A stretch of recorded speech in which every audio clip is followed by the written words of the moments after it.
Porphyrios was a massive whale that terrorized the waters around Constantinople during the 6th century AD. For 50 years, Porphyrios attacked ships in the Bosporus Strait and the Black Sea, creating fear among the sailors and locals of the Eastern Roman Empire.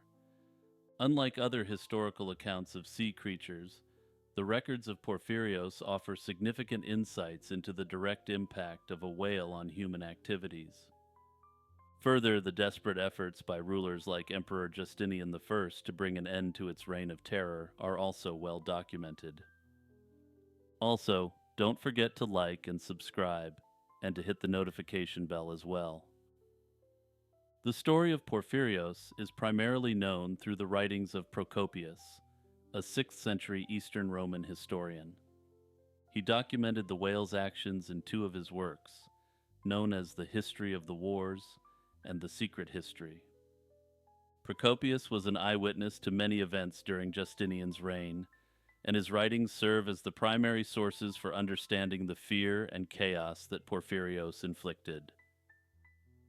According to Procopius, Porphyrios was an enormous whale, measuring approximately 45 feet in length and 15 feet in width.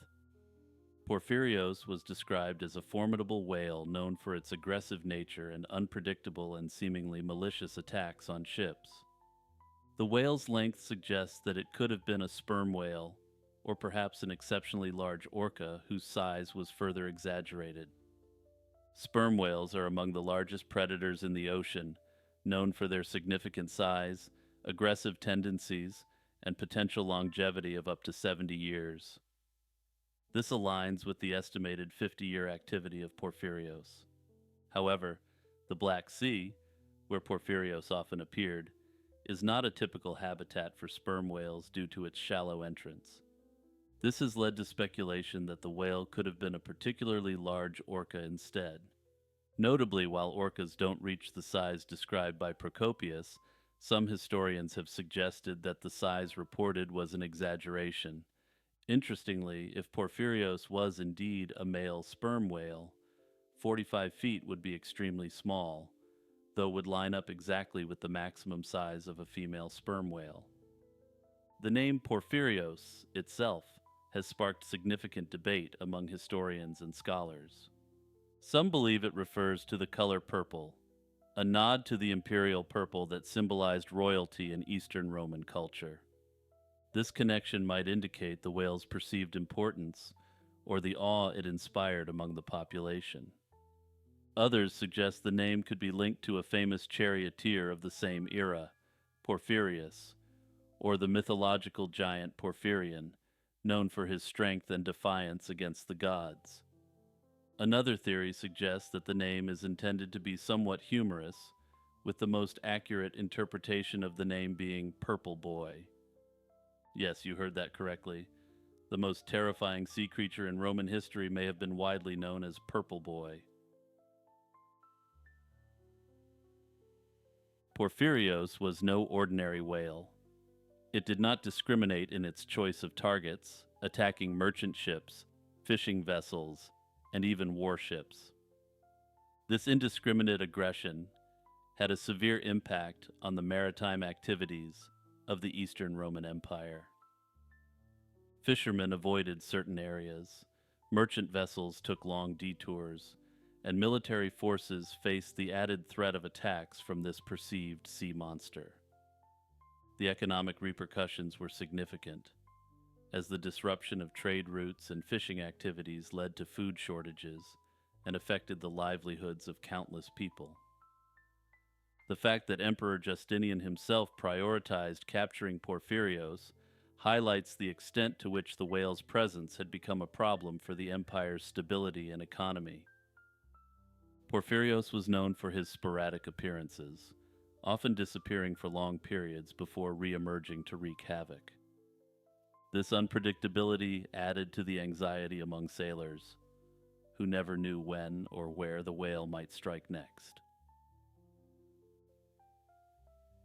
Perhaps the most famous aspect of the story of this purple whale are the lengths the Romans went to in an effort to stop this unseemly cetacean. The Roman authorities under Emperor Justinian were determined to rid their waters of Porphyrios, but capturing or killing such a massive creature proved nearly impossible. Despite their best efforts, including deploying special warships to harass the animal, the whale eluded capture for years. The exact details of the strategy are unknown, but historians speculate that the likely strategy was to ram the whale, followed by a barrage of harpoons and perhaps even arrows. The turning point came when Porphyrios beached itself near the mouth of the Sakarya River in Asia Minor on the coast of the Black Sea while chasing dolphins. Struggling to return to the water, the whale became stuck in the mud, providing locals with an opportunity to attack. What happened next can only be described as 50 years of pent-up fury laid thick upon a now helpless beached whale. Armed with axes and ropes, they attempted to chop up the whale, but its thick blubber proved resilient. Eventually, Porphyrios was dragged further up the beach and cut into pieces by the determined crowd, marking the end of its reign of terror. The death of Porphyrios was seen as a great relief to the local population. The sense of relief was so great that the locals are recorded as having celebrated by consuming parts of the whale's flesh on the spot.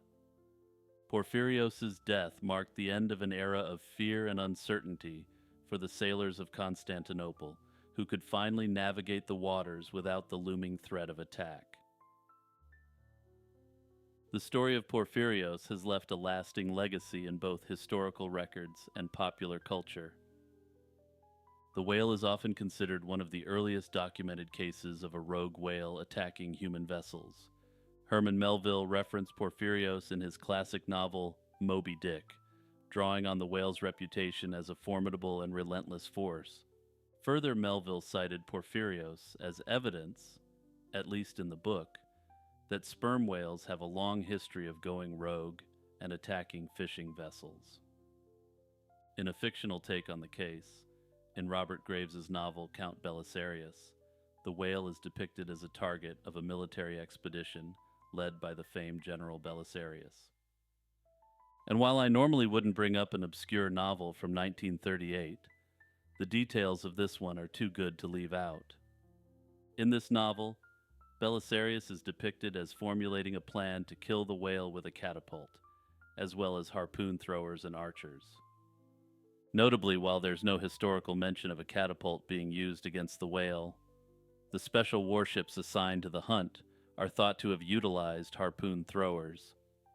And by this I mean literally men throwing harpoons, not a mechanical device capable of throwing a harpoon. Notably, some have questioned the veracity of the narrative as a whole, suggesting that Porphyrios was more myth than legend.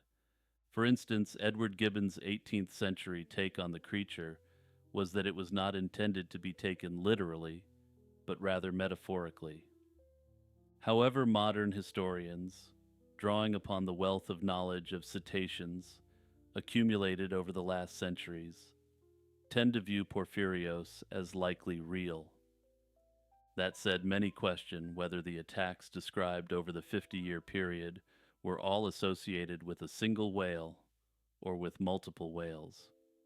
And perhaps, though this is just speculation on my part, that any significant whale attack in the area became associated with Porphyrios, thus leading to an instance of mass hysteria. Hey everyone, it's Jimmy here. Thanks for watching, and be sure to like and subscribe and share this video with any of your friends who are deep into Roman whale history. Make sure to check out my channel for other history content, including an Ancient Civilizations Iceberg series, which is now up to 2 hours. Also, be sure to check out my main channel, Lazy Chill Zone, where I deal with unsolved mysteries, true crime, the occult, mythology and religion, and more.